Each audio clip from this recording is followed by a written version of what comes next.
Hello everyone, आज हम लोग करने वाले एग्जांपल 1.10 ऑफ चैप्टर 1, ठीक है, ऑफ एनसीईआरटी बुक। यहाँ हमारा क्वेश्चन बहुत सिंपल से दिया हुआ है। हमारे पास एक क्यूब दिया गया है, ठीक है, जिसको प्लेस किया गया ऑन एक्स एक्सिस और इसी एक्स एक्सिस के डायरेक्शन में हमारा इलेक्ट्रिक फील्ड मूव कर रहा है बेसिकली, ठीक है। एक्स एक्सिस में क्या है, इलेक्ट्रिक फील्ड आपका दिया गया है। हमें यहाँ से निकालना है net flux and total charge enclose in the cube, ठीक है। अब तो फ्लक्स निकालने का सिंपल फॉर्मूला क्या होता है आपका, ई डॉट ए होता है, ए फॉर एरिया होता है, ई फॉर इलेक्ट्रिक फील्ड आपका होता है। तो इसको डॉट डॉट से ब्रेक करके क्या हो जाएगा, ये cos थीटा आपका यहाँ हो जाएगा। अब देखो एरिया किसका एरिया होगे, जिस पर्टिकुलर फेस से हमारा जिस पर्टिकुलर फेस से इलेक्ट्रिक फील्ड पास हो रहा है उसका एरिया निकालना, ठीक है ना। एरिया अगर वैल्यू यहाँ से निकाले ये क्या हो जाएगा, ए स्क्वायर, मतलब साइड का स्क्वायर। एरिया का स्क्वायर क्या होता है, साइड स्क्वायर। अब देखो ए का वैल्यू कितना दिया गया, 0.1 मीटर दिया हुआ है। 0.1 मीटर को we can write 10 power -1 because 1/10 और 10 ऊपर जाएगा -1 हो जाएगा। इन दैट अकॉर्डिंग कितना हो जाएगा, 10 पावर -2 मीटर स्क्वायर, ठीक है। ये हमारा एरिया हम यहाँ निकाल रखा है। अब देखोगे यहाँ जो हम फ्लक्स का बात कर रहे हैं राइट, तो 1 बाय 1 हम यहाँ दोनों से 1 बाय 1 करके फ्लक्स निकालेंगे, ठीक है। लेट्स से पहले हम राइट साइड इस वाले फेस का फ्लक्स निकालते हैं। तो फॉर्मूला क्या होगा, राइट साइड होगे ये रहा, ये देखो इसका एरिया वेक्टर का डायरेक्शन में दिया गया है इसका राइट। ये क्या है, एरिया वेक्टर डायरेक्शन, मतलब एरिया किस तरफ निकलता है फील्ड आपका। तो एरिया वेक्टर और इलेक्ट्रिक फील्ड डायरेक्शन दोनों क्या आपका सेम है। अगर दोनों सेम होगा, दोनों बीच में जो एंगल होगा that will be equal to what, 0 degree. इसी तरह हमें cos थीटा जानना क्या आएगा, 0 डिग्री का है, तो क्या आएगा, e into a आ गया। अब देखोगे इलेक्ट्रिक फील्ड का जो वैल्यू हमारे पास दिया हुआ है वो वेरिएबल है, कुछ नहीं ये क्या हो राइट। तो हम ex का वैल्यू हम यहाँ प्लेस करेंगे, यहाँ पे सिर्फ ये यहाँ से हमारा क्या इलेक्ट्रिक फील्ड का वैल्यू है अल्फा। अब देखोगे x की जगह पे हमने क्या लिखा है 2a, 2 तो क्यों लिखा है, यहाँ से यहाँ हमारा a है बेसिकली, और यहाँ से मतलब ओरिजिन से यहाँ तक का जो हमारा डिस्टेंस दिया गया, जो लेंथ दिया गया है वो भी a ही दिया गया है बेसिकली, ठीक है। तो a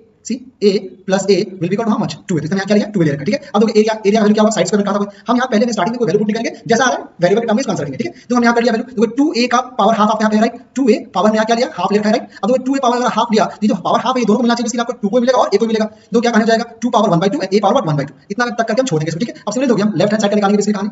अब देखो ये लेफ्ट, देखो ये मैं डायग्राम बना रखा है, ये लेफ्ट साइड निकालेंगे। इस बार चेक करोगे हमारा इलेक्ट्रिक फील्ड इस डायरेक्शन में पॉजिटिव एक्सिस में और एरिया वेक्टर का है आपका इसका अपोजिट डायरेक्शन है, इसलिए एंगल यहाँ कितना आ जाएगा, थीटा यहाँ कितना आएगा, 180 डिग्री आएगा। या तो हमने क्या लिखा है cos 180, ठीक है, बोथ आर अपोजिट, तो एंगल यहाँ कितना आएगा 180 आ जाएगा। तो cos 180 कितना पड़ता है, cos 180 इज इक्वल टू क्या होता है, -1 आपका होता है इसके, हमने -1 क्या हो जाएगा, माइनस e है। अगेन e का वैल्यू पुट करेंगे। अब देखो यहाँ से लेके यहाँ तक का डिस्टेंस हमारे पास कितना था, a, यहाँ जस्ट x रहेगा, हम यहाँ क्या लिखा a लिखा है इसके, और area you know a square होता है, तो हमने इसको ये छोड़ दिया इसके। अब नेट फ्लक्स निकालना, सिंपल फ्लक्स क्या है, स्केलर क्वांटिटी है। नेट फ्लक्स निकालने क्या करना पड़ेगा, phi r plus what, phi l, ठीक है। तो हमने बस phi r का वैल्यू पुट कर दिया और phi l का वैल्यू पुट कर दिया, ठीक है। सिंपल कैलकुलेशन है, तो r राइट प्लस माइनस यहाँ हो जाएगा, इससे ये टर्म है और ये टर्म है, इन दोनों से कॉमन लेना स्टार्ट करेंगे। कॉमन हमारे पास ये सब आ जाएगा, तो क्या बचेगा, √2 माइनस 1, ठीक है। इसको सॉल्व करो, इजी होगा आपके लिए। तो देखिए 800 अल्फा कितना हो जाएगा, अल्फा वैल्यू कितना होगा 800, a का वैल्यू कितना दिया हुआ है 10 पावर -1, अब -1 तो 10 पावर -1 है, इसका पावर अगर 1/2 करोगे तो कितना आ जाएगा, पावर क्या होता है मल्टीप्लाई 10 पावर 1/2 हो जाएगा, जो हमने यहाँ लिखा है 10 पावर -1/2। और अगेन यहाँ पे a स्क्वायर है, 10 पावर -1 का स्क्वायर करोगे कितना आ जाएगा, 10 पावर -2 आ जाएगा, बिकॉज़ ये 10 -2 हो जाएगा, ठीक है। सेम यहाँ पे √2 का वैल्यू कितना होता है 1.41, चलो इसे पुट देता हूं यहाँ पे 1.414 -1, ठीक है, ये हमारा वैल्यू आ गया। फिर तो ये 10 पावर -1 मतलब क्या होगा 1/√10 और 10 पावर -2 तो क्या 1/100 होगा। यहाँ देखो 800 है तो 0 0